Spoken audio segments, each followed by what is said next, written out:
Hey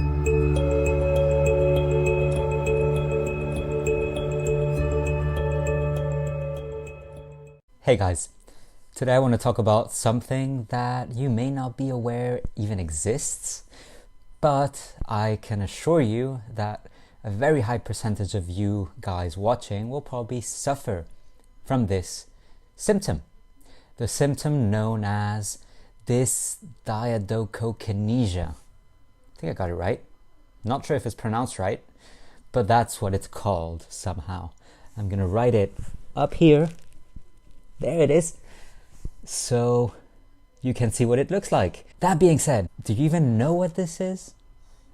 It's an incredibly weird name for an incredibly weird symptom that is incredibly common. What is it exactly? Well, many of you may have gone through one of those usual neurological exams that they make you flip your hand front to back on the table. And maybe you're wondering why that is.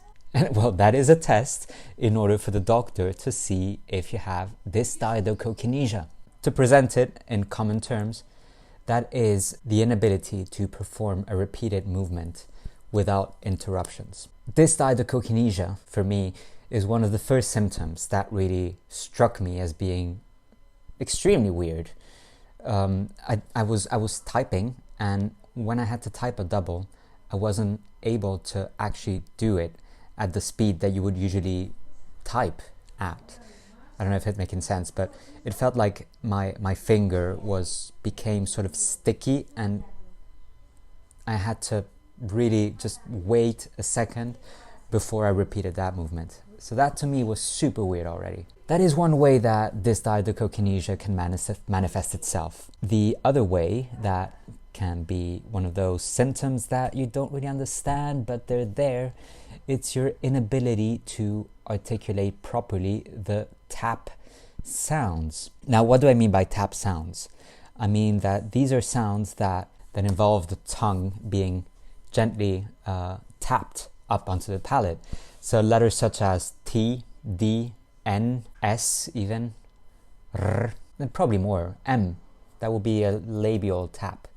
So those sounds that involve like a repetition of that same movement, like mama, tata, papa. If you find yourself having a hard time saying them, that is probably due to dysdiado. I myself know already, like I know the symptom that I have in my mouth very well, and I know when I'm about to say something, if there is one of the, I call them danger words, that is coming up, and I will consciously reduce my speed so that the slowing down when making the tap sounds doesn't become so much of an interruption in my flow of speech. What else? Well, anything that pretty much involves repeating the same movement. So for me, chopping vegetables is also like, you know, the way the chefs do, like chopping garlic. I have to do that very, very slowly to make sure that I get the movement right, that I even can perform the movement. Now that I presented the symptom, I'm actually very interested in knowing how many of you guys are suffering from anything that sounds to you like it could be this dysdiado symptom. I'm interested in knowing the frequency of you people experiencing this, as to me it's become something quite invasive and that has come to affect most of my symptoms, most of my neurological capabilities. They're somehow affected by this inability to perform repeated movements. Try tapping your foot. Try tapping your finger on the table. Can you do that fast, or do you feel like there's a little bit of a lag between each movement that you're making? So please guys, leave a comment below, hit the subscribe button, join the conversation. I'm interested in knowing how many of you experience this symptom. And in the meantime, guys, I hope you're all doing well. Take care of yourselves, and I will see you soon. Bye-bye.